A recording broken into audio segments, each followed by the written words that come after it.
Hi guys and gals, Froggy here. What I've got for you today is a little detective work, I guess. I noticed these spots in my driveway, and I hope they come out okay on the video because it's very bright where I'm filming these. But anyway, the spots looked to me like battery acid spots. Have you ever seen underneath a car on a driveway or inside your garage some funny spots, and they're not wet? There could possibly be where a battery has dripped battery acid and then evaporated. So let's go to the car. This is my Lexus IS300 2004, and here's what I found.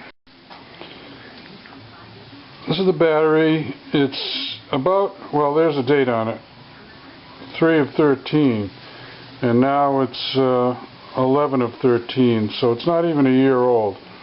But I noticed there was corrosion. You see that white corrosion there? It's not, I don't know exactly what you call it, but it's not supposed to be there. Then I looked down, that's a metal tie down, and that's got corrosion on it too. And then I also noticed wetness around the fill area, so I knew something wasn't right. A battery shouldn't have that. There's no corrosion at the terminals. So let me give you the backstory on this now. I was doing some work on the car, about a month ago, and I'm pretty sure I left a light on, or I left something on overnight, and went to use the car the next day, and the battery was almost totally dead. It wouldn't turn the car over. So I jump-started the car, and my son took it off to work, and then came home, and it was okay. However, what happens when you do that is the alternator of the car is charging up a dead or a nearly dead battery. This is not a good thing. An alternator is meant to maintain or top off a charge on a battery when it's used to start the car or run accessories, a rear window defogger, fans, wipers, radio, things like that. The alternator gives a little charge back to the system and keeps the battery charged up. But if the battery is almost dead and you use the alternator to charge it up, it puts out a lot more amps than what it's designed to do. So it's a strain on the charger, and it's also kind of a strain on the battery, and the battery can boil over. It's not actually boiling, but it's seepage of the battery acid, probably because the alternator is charging the battery too fast. So anyway, I'm pretty sure that's what happened. I wanted to share it with you guys and gals. What I'm going to do is take the battery out completely, clean up everything underneath there, make sure there's no other damage. The car's running okay, so I don't think there's any other damage, and then I'll show you how that goes. I like to take positive off first. That way, if I touch this to anything, any metal that's grounded, nothing's going to happen because the positive terminal is disconnected. If I take the negative off first and I touch that to any other ground, positive is still connected, then I could get a spark. So positive off first. Here's my hold down that because of the battery acid running down, it got all corroded. So we're going to clean that up, and we're going to take the battery out. This Lexus has a plastic, not a box, but a plastic bottom here.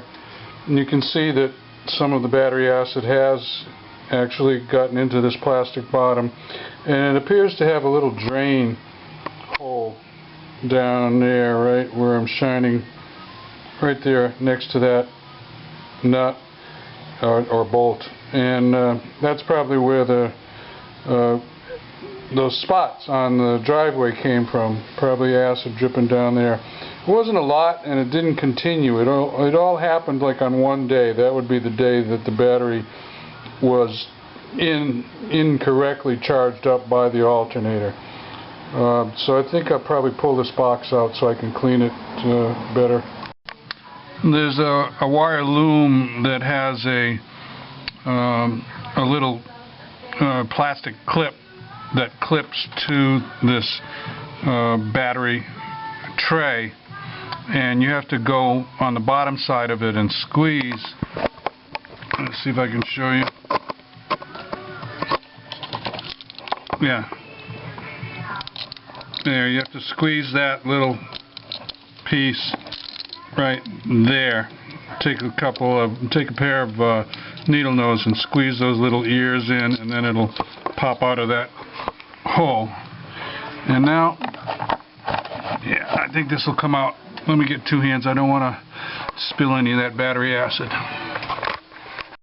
Well, I would say we're okay. There's not too much damage here. That white stuff, well, I'm just going to vacuum that away, and I'm going to spray this down with some simple green or purple power, and to dilute any of the other remaining acid there. I did notice the ABS lines. Those are some brake lines that run to the ABS. It looks like it had a separator there to keep the lines separate that is worn, or it may have been affected by the battery acid, but it looks like it's plastic, so I don't think it should have been affected. Anyway, I'm just going to leave that as it is, and I'll order another one, and then the next time I have the battery out, I'll stick that in there. I'll have to find out the part number for that. See, that's your ABS module right there, and all those lines go to all the four corners of the car, and anyway, that's another video. So Froggy's going to clean this up, and then I'll show it to you when it's done. A little vacuum that I've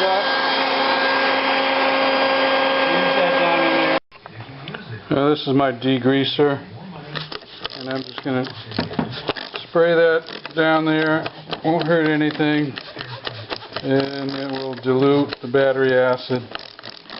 Then I'll probably blow the excess out with my compressed air. Well, I also shot some WD-40 in there because there's nuts and bolts and metal parts, and also the reason I'm doing this is wherever the battery acid dripped down, that's where the WD-40 and the purple power is also going to drip down there too. So even though I can't reach all those parts underneath, the residue or the leftover, the excess of the WD-40 and the purple power is going to get down there, and it'll have a somewhat of a cleaning effect. So I'm going to blow it a little bit and then just kind of leave it. I'm not going to wipe it up or clean it up or dry it or anything like that. I want it to stay with a protective coating on it. So we'll just take some air and blow it down a little bit here.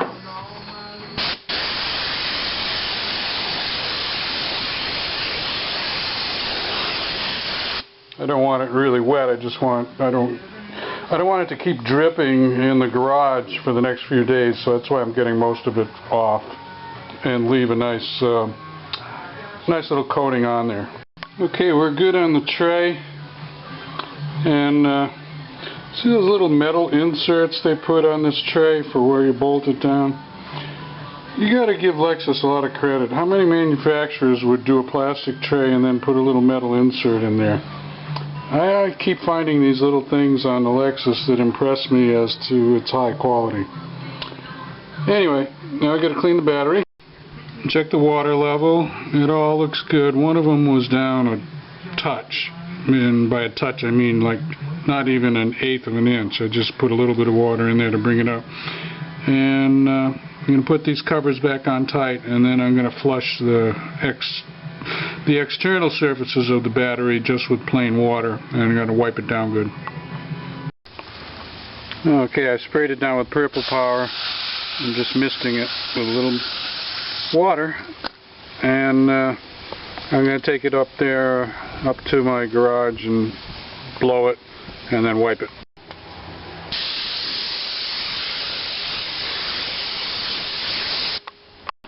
I clean these parts up here, the hole down, and I'm going to shoot a little black paint on it just to make it look nice.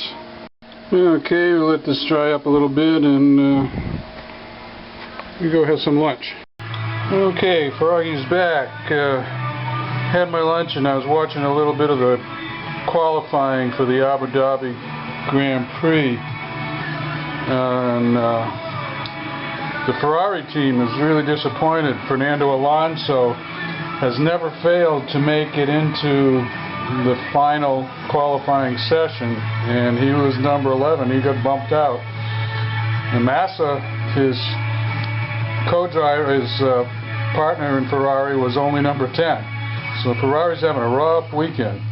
Anyway, we got our tray back in, three bolts down. I'm going to snap in that little plastic piece right there. Okay, we got the tie-down bracket attached. Battery's nice and tight, won't go anywhere. And we're just going to do our positive and negative terminals. And we'll start it up and check the voltage. Here's a good example of what I was talking about. My positive terminal is off. I'm doing my negative terminal. Metal wrench against metal bracket, which is bolted down through a metal bolt down to some other metal. This would probably be sparking if I had my positive already connected.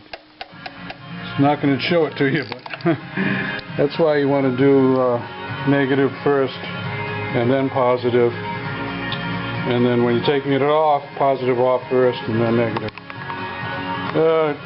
Okay, gotta put some batteries in this camera.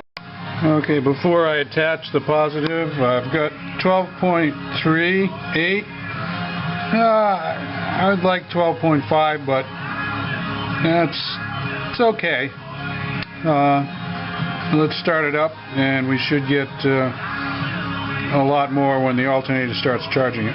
Okay, positive is attached. By the way, I think this has a plastic coating on it from Lexus actually, so that it should be insulated with that plastic coating, but of course you never know if that, it's metal underneath the plastic, so it could wear away. We dropped to 1209, which is okay because now we've got power going to all kinds of things that stay powered up while your car is shut off. Clocks, alarm systems, just to name two. So let's start it up. Okay, started up good. We've got 14.16, 17. So that's good. It's charging up the battery in a small way, the way it's supposed to be charging it up. Let's see if I can race the engine and see if it'll charge a little more. Okay, that's 2,000 RPM. Actually, the built-in regulator in the alternator will prevent it from overcharging, which actually is a good sign. It's 3,000 RPM, and we're good. I got a little smoking there because of all the stuff that I sprayed down in there. Some of it splashed over onto the exhaust manifold. So no worries, that'll burn off first time you drive it. So, what's our lesson here? Several lessons, and sometimes you can learn even when something goes wrong. So the first lesson is don't try to charge up your battery using your alternator if it's gone to dead or almost dead. You are taking a chance of spoiling the battery or spoiling the alternator, or both. The battery by charging it too fast, the alternator by drawing too many amps out of the alternator than what it was designed for. So when you have a dead battery here, this is a real battery charger, and Froggy had one all along. Just didn't think to use it at the moment. So use a real battery charger to charge back a dead battery. The battery may still be good. Lesson number 2, I guess, is if the battery does do that and makes a mess, you should really clean it up. I could have just left it there, but the battery acid splashed all over the place would probably still have contributed to corrosion and could possibly have damaged some wiring on the car, which could be expensive to fix. So if your battery makes a mess, take it out, clean it up, do a good service on it. What I'm going to do now is just watch this over the next few weeks and months and see how it looks. It's almost a brand new battery, so I don't think there was any damage done. It didn't really get to full dead. It was just too low to crank the car over. And I don't think the overcharging of it probably did any damage. But we'll see. If it did, Froggy will post back up and give you a warning on that. Anyway, if this helps you out, give me a thumbs up. You enjoyed it. You got some tips from it. If you want more from Froggy, subscribe to my channel. It's free. See you later, guys and gals. Froggy out.